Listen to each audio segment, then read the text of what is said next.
Well, first, I want to thank you for putting this together for me because, you're one of the people that I look to for wisdom. I know sometimes I'm like bugging you, Erez, offer me some words of wisdom with Oh this my God. situation right here. So thank you. And so okay, so Clubhouse. I had no intentions on being on the app. And reason being is because I just didn't, I thought it was like a weird app. And Right. I'm a hyper networker in person, so I didn't really need the app.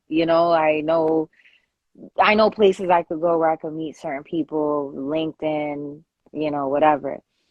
So when I got on, I saw how people were so engaged with one another. And at that time, I didn't have any intentions of Right. anyone getting to know me.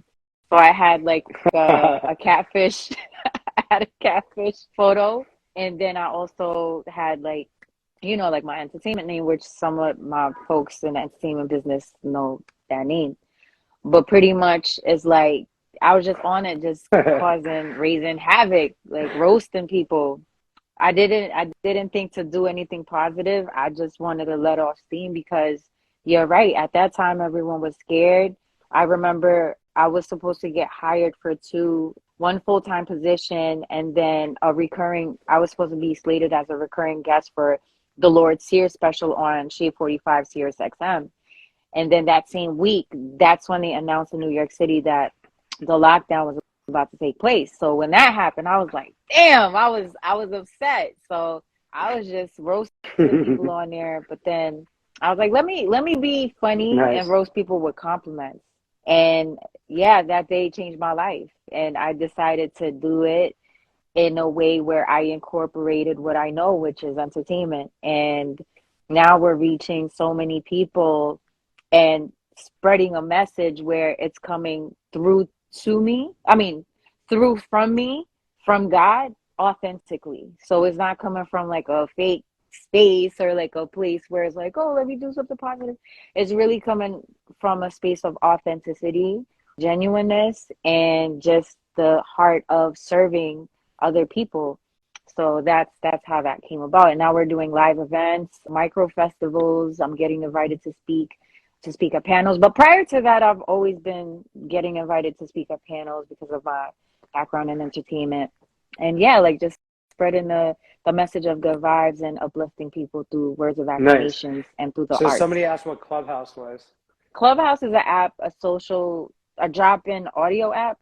And basically, it's like a whole conference telephone app where people could just talk about anything at any given time, make rooms, discuss any topic from politics to When's the gossip, last and that's time? pretty much what Yeah, Clubhouse when's the was, last and time that's you've where I been met on that Erin. app?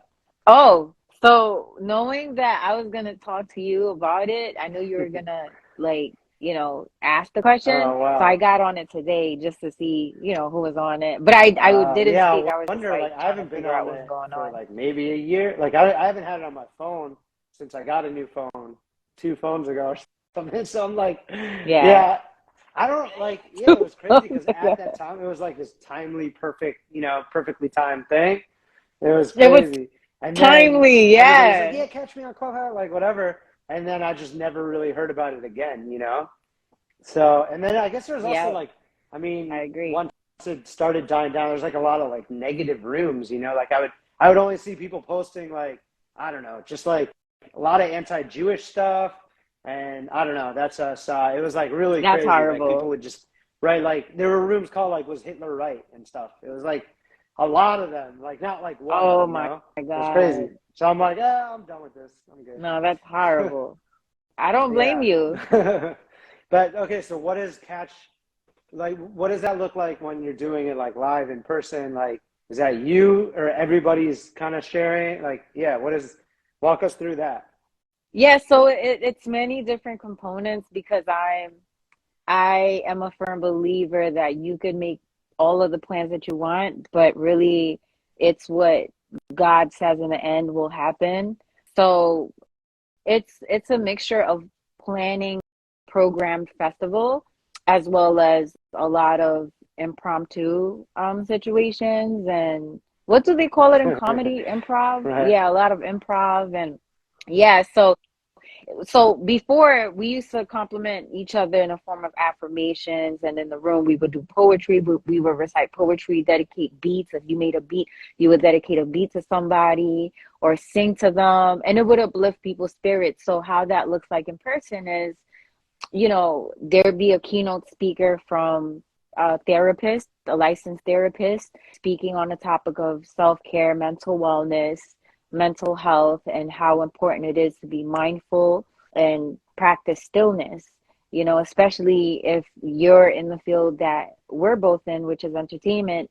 You have to, since it's so like busy and staticky sometimes with everything that's going on, learning how to balance that, that static or that busyness with mindfulness and stillness so that you could balance yourself out. And we're not a toxic positive movement, because I do acknowledge that, we have bad days. Like, I have bad days, you have bad days where I'm not necessarily 100% and I don't show up 100%, but it's okay because I wake up every day with a pure heart, not intentionally hurting people. So we'll sing. It'll be like a festival where book like 5 to 6 artists, and they'll sing and something positive, positive content, positive songs, and more uplifting. I would use the word more uplifting than positive. So uplifting songs, things to uplift the spirit of a human being. That's what my content so dope. is. So I notice you're like a lot of God Thank consciousness. Like you're, when you speak, you're bringing in God and how you're navigating things through the connection with God.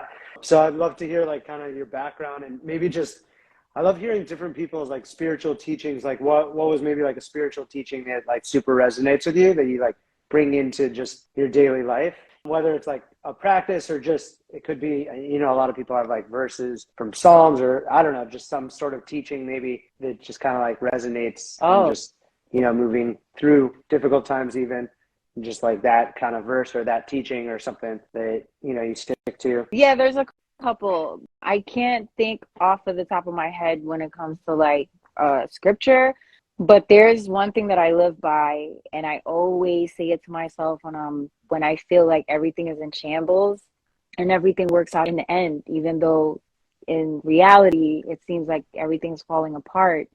I remain in faith, and at the end of it, everything works out fine. And like you kind of saw a glimpse of that at the end.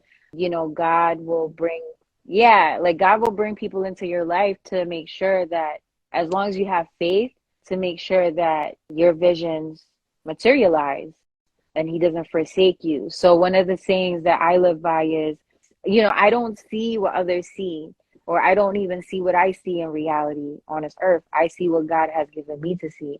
So basically what that means for me is, although, we may be facing some type of difficulty and all these challenges and obstacles are in front of us, we can't focus on that. We have to focus on God's promise for us. So that's basically one of the main things that I live by whenever times get rough, because again, it's not a perfect life. You're going to have good times, bad times, obstacles, as well as an easy day sometimes. But what keeps me going is that mind frame, that mentality of, not paying attention to the challenges and the obstacles. I mean, acknowledge it, but know that if you have faith that's bigger than a mustard seed, you could overcome and achieve anything that you put your mind to, with, keeping God. So yeah, I was thinking like Basel for a second, because when you were hitting me up for like venues and stuff, and then thankfully it worked with Kiki, but I was like, damn, you're really cutting it close. Like, you know what I mean? And I'm like, you got like strong faith, and like, thankfully, we made it happen. But I was like, damn, this is like a lot of faith, like cutting it down to like, 2 weeks before or something. And then it all worked out. But yeah, it's like a good like, real life example. You know what I'm saying? Yes. But yeah, that like what you're saying reminds me of two things. One, this verse actually in Psalms, which is Tehillim in Hebrew. And it's, I always say the Hebrew because it's like, that's like, the Hebrew has so much of the meaning. Like English is just, it's developed through all these different languages and Latin and all that. Hebrew, it's like the depth of each like letter, word, and like the numerical value and everything. So King David wrote, Shiviti Hashem lenegdi tamid. So it's basically like, I set God before me at all times. And then the rest is Mm. like, at my right hand, I shall not falter, And Rabbi Yes. Natan of Breslov is from Rabbi Nachman, one of my favorite rabbis, who like everything I read from him just completely blows my mind. The Negdi also has like, there's the definition of that is also like something that's coming against me. That's another way to look at it, instead of just by my side, the Negdi, like when I set God in front of me, at my side, I shall not falter. Breaking down some of the words, Shiviti is connected to Hishtavut, which is equilibrium, or like stoicism, like this space of like just having full faith and realizing, like you said, like everything's going to work Yes. out in the end. So being able to be like, okay, let me have this sort of equilibrium instead of like going to like this dark or like this, negative space or whatever you want to call it, which could bring in some of these things. Like you can manifest like blessings by staying in faithful in the positive space. Or if you do the opposite, maybe you are manifesting some of these things that you're worried about because you're like scared, but almost like bringing it, you know what I mean? And then, yeah, so Exactly. Shaveh, Yeah. Hishtavut, and Shaveh is also like everything being equal. But that's definitely like one verse that really sticks with me, that it's like, if you stay connected to that faith and you realize, like you said, it's all for the good, and like tapping into that equilibrium. It's all for the good. And I want to read something because I was going through a crisis and I hit Yeah. up Erez, and I hope I'm pronouncing that correctly. So I was like, Erez, give me some words of wisdom. And it really resonated with me what you said to me. And you said this to me. You said, we have to look for opportunities to let go of control and trust that all will be for the good. We should store up good deeds so the evil that exists will be met by good at the same time. All will be rectified at the right time. Oh, I was like, wait a Damn. second. That was so Yes, that's fire. so funny. That's actually I based that on, I think we were in the Torah reading where, like Joseph and the Technicolor Dreamcoat. So Joseph is like in jail, in Egypt, because his brothers sold him as a slave. So he's in jail and he's basically telling people their dreams, telling them I think it was like the second to command, the baker and the chef and everything. And then the word kind of gets out on his like ability to interpret dreams. So then he actually ends up getting, pulled out of jail, and Pharaoh brings him in to interpret these dreams of like you probably know, like the 7 fat cows and the 7 skinny cows. And like, so all these different people are coming in and interpreting these dreams, and Pharaoh wasn't satisfied. And what Joseph, what he interpreted was that there's going to be this time of plenty, and then there's going to be a time of famine, and you need to prepare for that. The other interpreters, they're like, well, that can't be because the cows were existing at the same time. And so the lesson that Joseph said, and when his brothers kept apologizing and were fearful that he was going to take revenge, when they had to come to him, and then he finally like told them, oh, by the way, I'm your brother Joseph, he had said, no, of course I'm not going to take any revenge to you, because it was actually all for the good. Like, you sold me into slavery, but that put me in a position to save you guys and the entire world from this famine. And basically he told the people that were also interpreting the dreams, which Pharaoh wasn't happy with it, the reason they're existing at the same time, the 7 skinny cows and the 7 fat cows, is because in the time of the plenty, you need to store up all of the provisions, basically. In the time of good, prepare for the time of bad, so that in the time of bad, you have that storehouse of good. And because they followed his word, they basically, survived. Otherwise, it would have been like completely wiped out. So that was like the big lesson from that it's like, you have to sort of prepare for those times, because you know that there's going to be challenges and difficulties, and the only way to get through them is like when you're in the good space, to be able to like have these lessons and have these things that you could hold on to, that oftentimes if you don't have them when you're in a bad space, it's like, well, I'm not going to like start inspiring myself now because I'm like feeling completely down. But if you can like tap into those things from before, you're like, oh yeah, I remember, like, I just have to remember that in the long run, it's going to be good. So I have to just kind of like navigate this thing, realizing that I just have to stay faithful, so that even in this time, I can still be like, okay, like, it's hard, but it's not going to take me out. You know what I mean? I love that. Yeah, I always remember that from you, because like I have friends who go through certain things, and I always repeat that text.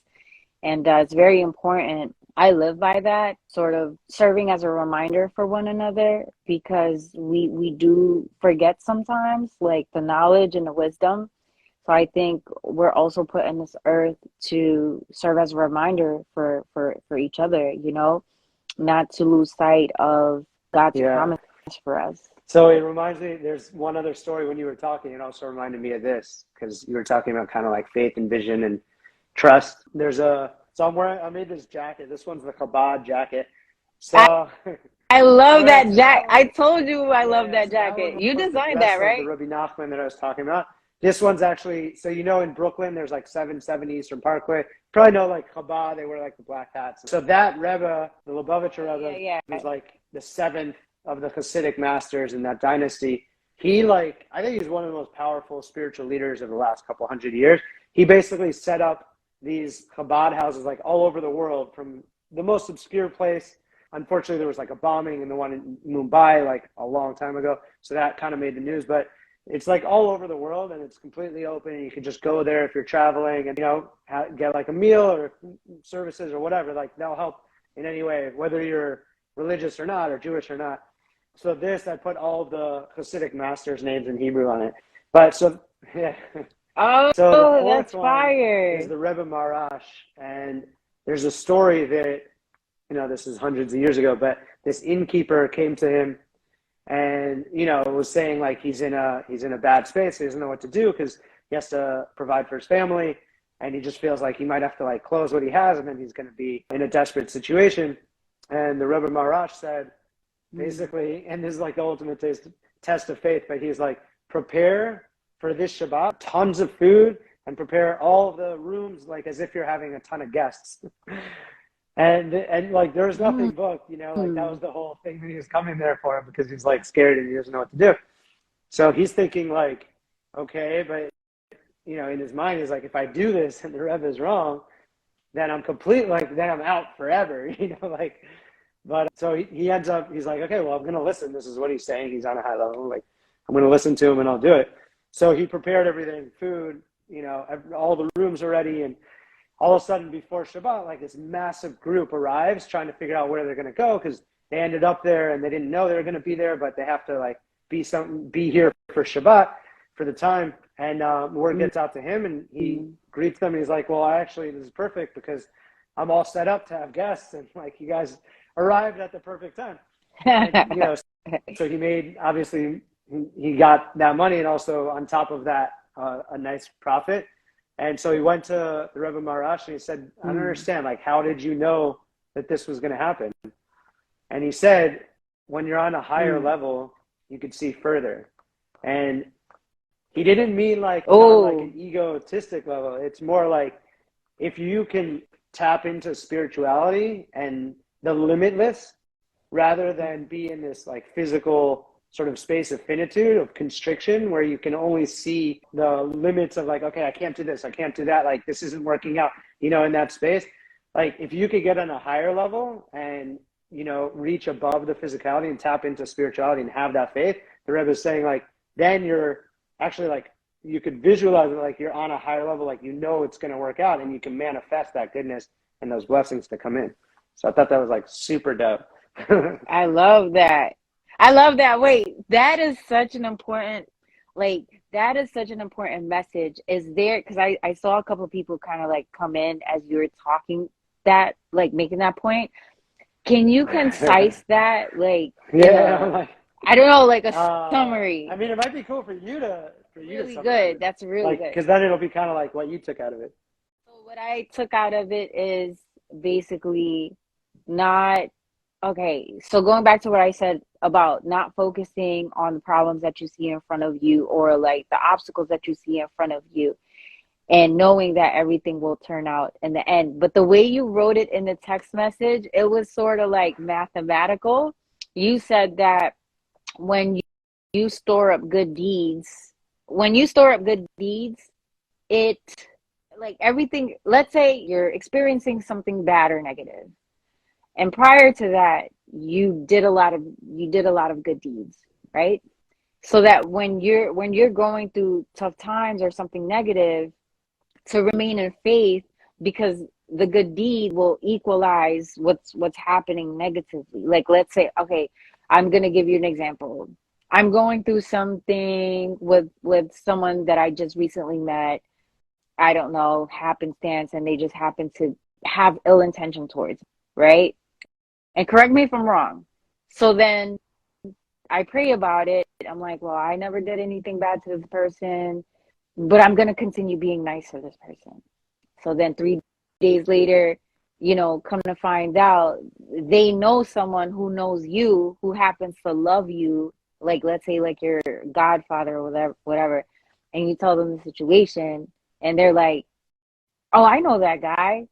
Like, I could put him in a situation where it'll be bad. So basically, everything in the world connects. So no matter if you're experiencing anything bad, God still finds a way to answer and rectify things for you through different mediums or different people or Yeah, different I mean, situations. so Rabbi Nachman, who I was talking about, like one of my favorite rabbis from a few hundred years ago, his whole thing, it's called like a zamra, which is Hebrew for like I will sing, but it's basically this kind of mind state that, the concept of judging everything favorably and judging everybody favorably. So if you look at something somebody did, let's say you're looking at somebody in a certain way, or like, your ego is kind of like, they're like rubbing you the wrong way, or you're thinking like one way or whatever. And you might be looking at them as like, if you look at it like a percentage, like, okay, right now I'm feeling like 99% negativity, like toward, like, I feel like this person's just like, not my vibe, not my style, I'm not trying to bring them into my life or whatever. And then maybe there's like 1% that like is redeemable or something, The Zamra, to like, Yeah. which is like I will sing, which is how, like you said, like flipping something. So you could actually flip it not only for yourself of how you view it, but because of how you view it, you could also flip how they're viewing you. So if you flip it to 99%, you know what? Like, I'm going to look at, I'm going to ignore the 99% of my normal, like, for instance, this morning, I'm at like prayer at the 𝙀𝙀𝙀 synagogue, and this guy, like, we're supposed to be praying, and this guy goes to get like a bunch of food, like, while we're praying, right?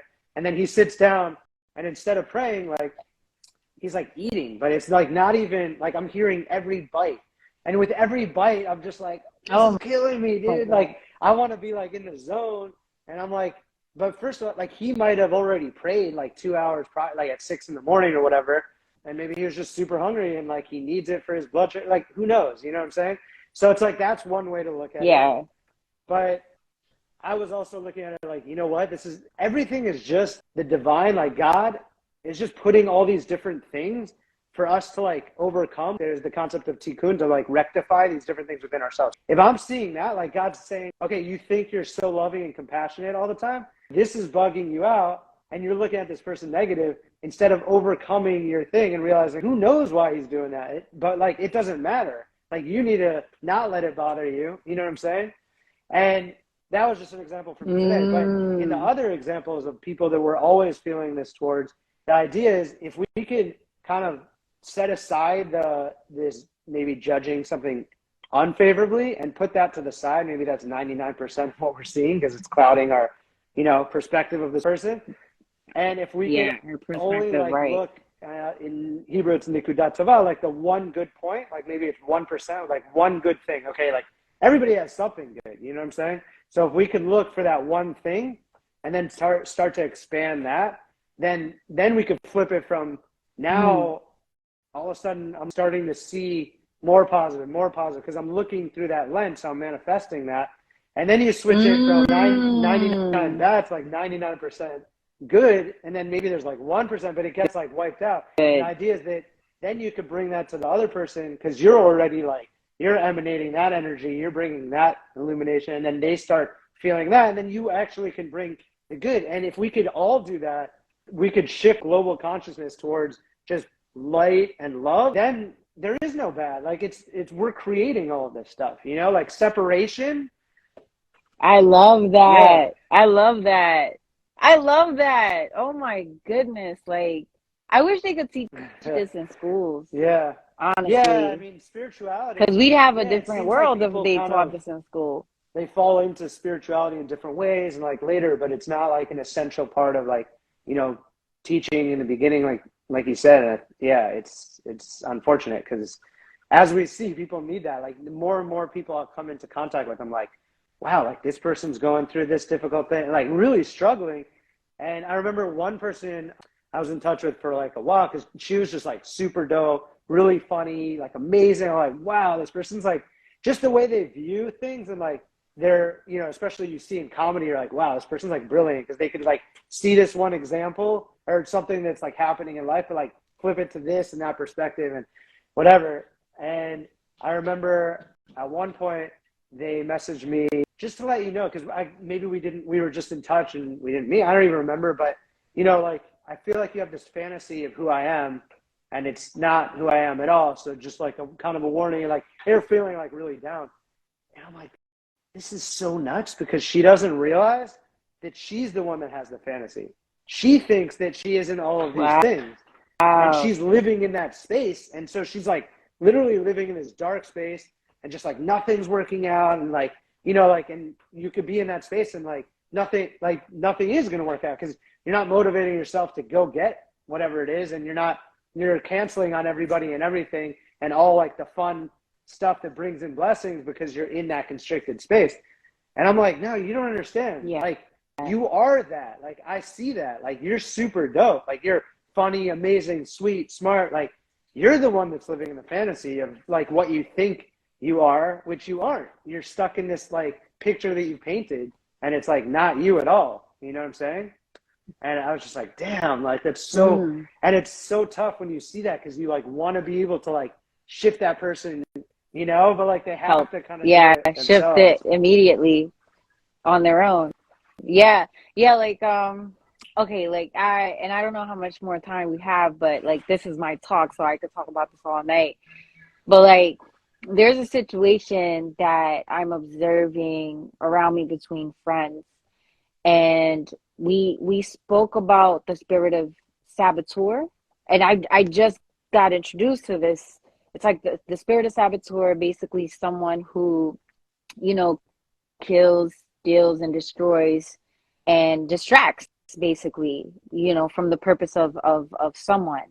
So when I observe things like that from an outsider looking in, I ask myself, what made them get to that position in their life? Is it them that's attracting that because they need to grow and evolve?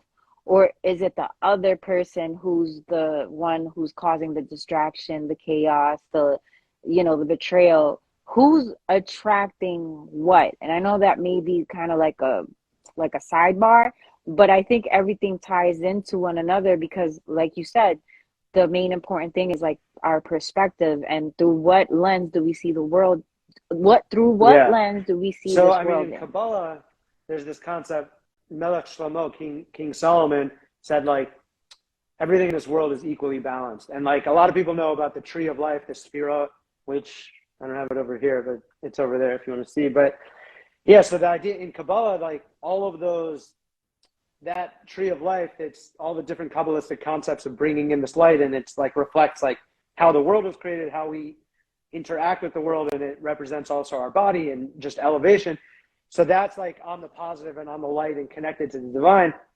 But at the same time, there's also the opposite. So there's like the tree of death, And in Judaism and Kabbalah, it's like the Sitra Achra means like Achra, like the other side. So it's that concept that it's like for there to be free will, for us to be able to bring in the light, we have to constantly choose it. And when you're talking about the saboteur, so the Sitra Achra is like the energy of the saboteur. It's like it's always there as a balance, so that either like at every moment, like the world is recreated at every moment. Like God is like continuously sustaining the world and recreating it. And we see that through plants and just all life and everything. The idea is that in that same way, like one thing I always think about is like, so we're recreating our journey and our path and our story and our life at every moment too. So when people think about, they're worried about the past or they're like where they're at, and so much of this fear and worry is like things that aren't even going to happen. Like there's millions of examples, like pretty much everything you ever worry about. And then later you're like, oh my God, like okay, maybe it even took 3 months, but like it completely worked out and all of this growth happened from it. You know what I'm saying? Like even for me, like there was a time after I got divorced and I was going through all this different stuff, I started to get like I think I had one panic attack, you know? And after that, all of my panics were like the worry of having another panic attack. Like it wasn't specifically something that there was a panic attack from. It was like, oh my God, like if I had it once, like it could happen. What if it happens now? And then just freaking out. And then luckily, like, and also reading this book, Dr. David Hawkins, he wrote a book, Letting Go. It's pretty popular, so you can look on Amazon. Years later, like my kids started getting like these panic attacks from just, you know, just different, like I think school pressure and just maybe even just us getting divorced, but like later hitting him or something. I don't know. But I was like, oh my God, thank God that I went through this stuff and got through it and now completely, you know, mastered it and understand. And a lot of it has to do with like breathing. Like a lot of people who are in that, you know, in letting go, it's talking about like, you know, so much of it is like this fear and this resistance to it. So we have to like figure out how we can be like, okay, instead of me pushing this thing away that's making it so much stronger and making my fear and the panic so much stronger, let me just bring that in, like be like, okay, this has happened prior and I was completely fine. Let this happen. But I think for me, what I realized was, and for a lot of people, it is breathing. You can't breathe. Like that's a big fear for people when they're going through it. And especially through yoga, because a lot of the breathing, it's like, okay, now we're just going to breathe out through our nose, like not through our mouth and all this kind of stuff. So what I told my kid was, and I think is super helpful, and hopefully this helps whoever might be listening. Yeah, because I need breathing techniques. Like even when I'm like a day-to-day kind of thing, I need to practice better so breathing. Much is for sure in that. And, you know, people do breath work workshops all the time. But so for me, like what I was trying to tell him was, if you're worried about your breathing through your mouth and you're like over analyzing your breath through your mouth, don't even breathe through your mouth. Like close your mouth, cover it even with your hand, and just start breathing through your nose. And then you can take out that worry and realize like, oh wait, I can just breathe through my nose. And then you don't have to be like over analyzing, how's my breath right now? Like, did I catch my breath? Am I having like a regular breath right now? Or is this like a different, you know what I mean? Like your mind just starts to like completely freak out and overanalyze it, and the fear starts to like keep building. So with him, I was just like, just close your mouth, cover it, and be like, I don't even need to breathe through my mouth. I can just breathe through my nose and just start breathing in and out through your nose. And then you can like wipe away that whole fear of overanalyzing, breathing through your mouth. Yeah, I was just so thankful. And oftentimes we don't realize that was like a nightmare. I mean, I was just like, this is the worst thing ever, because it could be super paralyzing. You might be like, I'm about to go on stage. Like, what if it happens now? You know, at the same time, for me, I'm like, if my kid's going through that, I wouldn't be able to help him had I not gone through that. And it wasn't like it took me out, got through it. You know what I mean? And now I'm like, it's now true, I can actually though. like be like, dude, I went through that. Like, let me walk you through this. And there's nothing I want more than being able to like help my kids through everything at every given moment. You know what I mean? From that perspective, it's like, okay, we got to go through these things, but that's how you could help other people if you've gone through that, and you can be like, okay, now I can be of service to all these other people. I love that. Yes. So basically the takeaway I got from that is, don't be afraid of going through tough times, because those tough times build your character in order for you to help out your brothers and your sisters. And like, if you're going through it, it means, you know, that you can get through it. Like, God doesn't give anybody like a challenge that they can't get through. So it's like, okay, I was given that challenge because I'm going to be able to overcome it in an authentic and real way. Like, if I got through it in 2 seconds, I wouldn't be able to help my kid. Be like, whatever, man, that's nothing. Like, I would minimize it in my, you know what I mean? Because I wouldn't know. The fact that it took me so long to get to that perspective, and I really understood. I mean, this is obviously just one example of how that was, and like, I understand how scary that is. I could be there and be like, yo, like, I know that this is real and really difficult, and I can like authentically be there and walk this person through as long as it's going to take. You know what I mean? So that's why it's also, not only do you have to go through it, but it has to like be real and take time and be difficult and be hard. And then after you go through it, you're like, wow, this is like another tool in the box to be of service to people. You know what I mean? Yeah, that's beautiful. Yeah. Yeah, I love being reminded of those things. It's important for us to navigate this world in a balanced way, because we could get caught up in the distractions and Yeah. just like the noise, Well, you I'm know? gonna end it actually just thinking about that because the name of my third book that came out last week, The Sound of Illumination. Yeah, Yes, that's your number third three. book. Congrats. But yeah. So like you said with the distractions, so I called it The Sound of Illumination because it's based on the third book of the Torah, Vayikra, like, and I will call out. But also with this concept of like you're talking about, so much of these difficulties, especially panic attacks, it's like we're thinking it's this distraction and these stories and these fears and all these things that are happening in our head. And how do we get rid of that? It's by the sound of illumination is silence. How do we silence all of these things so that we can be present? Because panic attacks, it means we're not present. That's why it's happening. You know, fear of what might happen, you know, in a second. I'm going to go to the hospital, or like I'm not going to be able to breathe and this is going to happen. Or, you know, all this stuff happened in the past, or somebody messaging us just being super toxic and all these, and you're just like, oh my God, I feel like I'm going to have a panic. Like you're so fearful. But like if you could be present and like you said, have that faith and you know, this is something we got to go through. This is super difficult, but I'm going to get through it. So let me tap into that faith that it's going to work and not be freaking out right now that it's not. Let me get that equilibrium like we were talking about. You know what I'm saying? Yeah, it's about the balance and just finding your center, Yeah. like centering 100. yourself. Because like I said, like we don't practice toxic positivity. Like there's no way every day of your life is just you're just gonna be happy. I think people who live like that are delusional, no offense, but like you're gonna feel all of the different emotions that human beings are supposed to feel. But learning how to navigate through it is, you know, what we need to learn how to manage and Yeah, you totally. know, I mean, navigate yeah, through. there's going to be that. I think it's more of a matter of being able to not get lost in it. Like I think relationships and breakups, like there's so much to be learned from that, you know.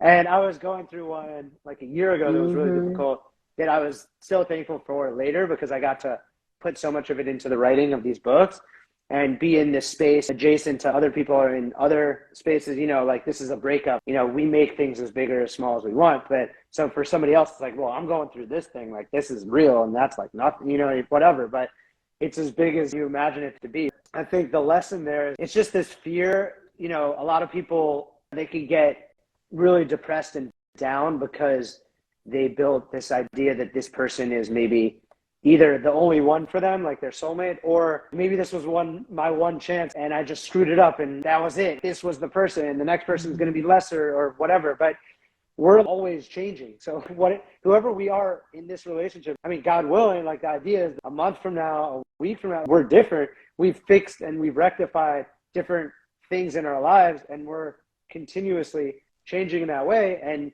so maybe it's a year or two down the line, but we're going to find somebody who is aligned with that person. And because we're mirrors, we're always finding, you know, God's basically like anything you come into contact with a situation or a person, it's like something that we need to rectify or we need to learn from. Yeah. So, Learn but from in them. that same way, like Yeah. we're attracting what we need to learn from, but also the space that we're in. So the idea is instead of like existing in the space of fear that promotes this sort of depressive or this like sad state of feeling faithless and hopeless in this situation that, oh, I'm not going to find. So we have to remember that it's like, no, like let me learn, even if I didn't fix it then, let me learn from that and fix it now and let me level up. I shouldn't be worried that I'm not going to get that. Like I should be like, let me get myself better and do the inward work. And then the next thing is going to be even doper because I'm in like a more, you know, elevated and expanded state. You know what I'm saying? So it's hard to do that. Yeah, no, I agree because like where I'm at in my life right now, literally, Erez, I couldn't even make this up. But everywhere I go, it's like I get a compliment like, man, like your vibration is just so high because people can see I'm happy, like just Nice. existing. Like I'm happy just existing. But you know, me being in the state, like no one really knows the dark times I had to go through in the past and you know, reprogramming my mind, like restructurizing the way I think about things, my thought process, being mindful of the things that I consume, whether that's food, you know, the food that I eat or the books that I read, and even the things that I watch and the music that I listen to. So I'm very vigilant in what I allow to be my circumference. And even friends and people that I meet for the first time, like as soon as I, get like some type of bad vibe or I feel like they're like a disrespectful person, I don't even give them a second Yeah, chance, well, it's you interesting because know? that reminds me of trying to practice the Zamra. I was at this Grammy party. Actually, I did this one girl who I met for a second because we were like taking photos or something. And then she's like, "Oh, do you mind taking photos?" I was like, "Yeah, sure, whatever." And then we connected on IG, and then that was it. Then she like started watching my stuff and she commented on one, and then we connected. And I was like, "You want to do an elevate every day?" Because I saw the way she was commenting one in a row was super deep. Oh, that's the Nova, one that yeah. we saw with So the green hair. So she's super She's dope. Yeah. fire. So that was She's just like a fire. 1 second Yeah. like encounter. It's like crazy what could happen after. But yeah, she's super dope. But anyways, so this other guy, I was wearing my black Rabbi Nachman one, my jacket, and different people are coming up like talking to me because of that, which is cool. This guy mentioned something. Then later, I'm like in the hallway, and he comes up to me, and he says something like, that jacket's like that's like, because I said Rabbi Nachman and Rabbi Natan, they were like, it's like the sun and the moon.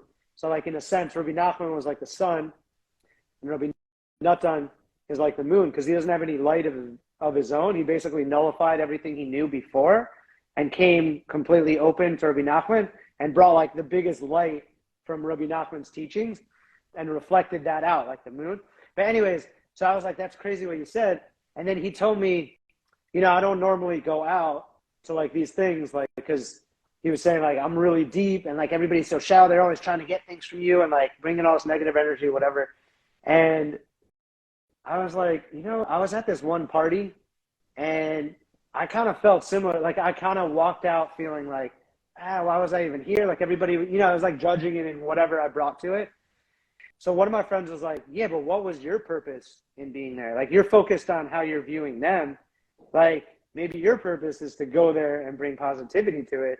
And then you could uplift and elevate like the whole scenario, So I was like telling him that, and I was sharing this story. And then the other thing, he was like saying, like, God's name was, he didn't even speak it. Like, I am all that I am. Like, he didn't even speak it. It was just an inhale and an exhale. And I was like, well, it's crazy because in Hebrew, it's like, 𝙀𝙖𝙑, like, I will be. And like, I'm reading that. I was like, that's like an inhale and exhale. I was like, that's so crazy what you said. And we were just like talking and like just vibing and whatever. And then I like shared this, like hoping he wouldn't see it. I didn't say who it was, but I shared it on my, like I went in the next room and just like filmed something because it was just kind of dope, this connection and changing like this, you know what I mean? Like just having this conversation, it seems to like shift his mood and he was super positive. So I shared the video later and then he found me on IG or he watched it or whatever. And then he commented on it, like on a DM and he's just, dude, you changed my life or whatever. And I was like, it's so crazy. Like you could go to a party, you know what I mean?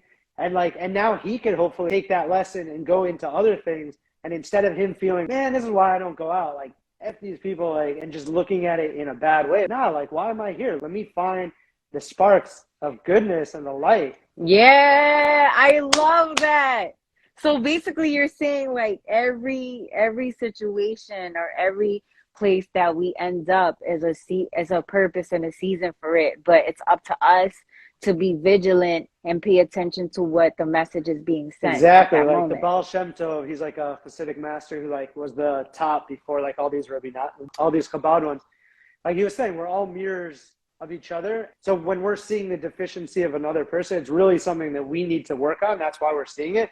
All of existence is a conversation with the Shekhinah, which is like the indwelling of the divine feminine, which is like God's presence in this world is called the Shekhinah. So all of life is a conversation. So we're either connecting through light to this indwelling, this divine feminine, or we're moving away from it. And all of the situations that come to us, it's just showing us like this is another thing we need to work on. And if we view it through an ego way or like viewing it like, that person and judging and you know what I mean? Like we're just gonna keep being shown that until we realize, oh wait, that's something that is annoying me because it's something within me that I need to work on. Once we work on it, then we're gonna be shown the next thing. But like the whole life is this It this whole disappeared. conversation Yes. with the divine feminine and how we interact with that. So if we keep fixing it, then we keep leveling up. We're in this expanded state of consciousness. We're living in positivity and blessings. We're bringing in more blessings. We're existing in love. We're, promoting love with other people. And then we're like, oh, wow, no, this is dope. Like, now I'm feeling dope. Like, now I'm feeling great. Like, life is great because I'm able to view it that it's great. I'm able to make it great. You know what I mean? Like, manifest it into that. Yeah, I agree. Yeah, I think also too, like that comes with patience. Because I remember, I don't know about you, but when we were like, I don't know, like late teens, we wanted to learn things so fast because we didn't want to experience the pain. We didn't want to experience the heartache. We didn't want to experience the darkness. But I mean, the moment that I put in my head that life is just light and darkness, you'll have good times, you'll have bad times. I'm Yeah, much more at peace. I'm gonna 100%. be I mean, honest that's the whole with thing you. with people, everybody has like their different views of what's good or what's bad, but we keep talking about parties, but like you can go to a party, one person's having the worst time ever because they're just looking at it like, man, why did I even come here? And blah, blah, blah. The other person's just like, I'm going to make this dough. This is amazing, and it's just, again, it's just like how you are viewing it, how you want to manifest it, how you're like viewing your purpose and even being there. Like, you know what I'm saying? Like, you could just be like, who knows? Like, there's infinite possibilities. That's why it's so dope. Like, when you meet a new person, that's just like every single person is a world onto themselves. They're a universe. You know what I'm saying? So, like, when you meet when you meet people and you're like open and they're open and you're both like positive, whatever, you get like new energy. You're just like, I mean, at least I do. I get like renewed. I'm like, yo, this is so dope. Like, you feel like just the world opened up again and everything started to make sense. And like, you just get so excited. You know what I'm saying? You just need to, that's Yeah. how you have to be. Like, cause when you're doing that, and that's like a product of being present, like if you're talking to somebody, you're not present, you're thinking about other stuff, then yeah, like that's probably not going to happen. But if you're able to actually be present and talk to this person and be like completely open and loving and like just listening and actually like connecting with this person, then you could get that, life, like that all of a sudden, like, like it's amazing. And there's actually this verse I wrote about in the intro of all the books, because there's like a little intro that's like the same in all of them. And it just stuck out with me that God is like telling Moses, go up on this mountain, and he's going to see the promised land. But he's telling him, and there's no extra words in the Bible, in the Torah, but he says, and the question's always like, he says, go up on this mountain and be there. So the question's always, why would you, there's never superfluous, there's no extra words. Like, it's like, every single thing that's written, especially if it's something that seems redundant, then there's like something to be learned in that. It's for a specific reason.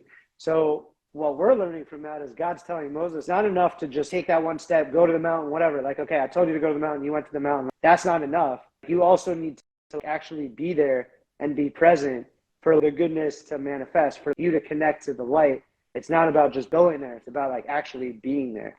And especially now, like that's the ultimate lesson, because everyone's like, you could be out to dinner with somebody you like, and you just keep checking your phone every couple minutes, and you know what I mean? Or whatever it is. It's like, you're not present. How are you going to enjoy life? Like the 𝙀𝙀𝙀𝙀 Rebbe, like this other master was like, what's the most precious thing in this world? And he says, life itself. But how can you bring that preciousness, that life itself, that like amazing gift that is life? You can only bring it if you're actually living it. And you can only live it if you're actually present in it, in the moment, That's true. This conversation, I mean, your conversations are always You fire. too. I'm happy that we, got to finally connect more than just like that WhatsApp messaging and stuff. Word. Yeah. All right, we're gonna talk. This was scheduled for Erez's podcast live, but I would love to have a conversation For with sure, you yeah, on let me live know. as well. All right. I got to jump. I got to get my kids. Thanks. All right. You Thank too. you, All right, Erez. have I a good weekend. appreciate you. Bye.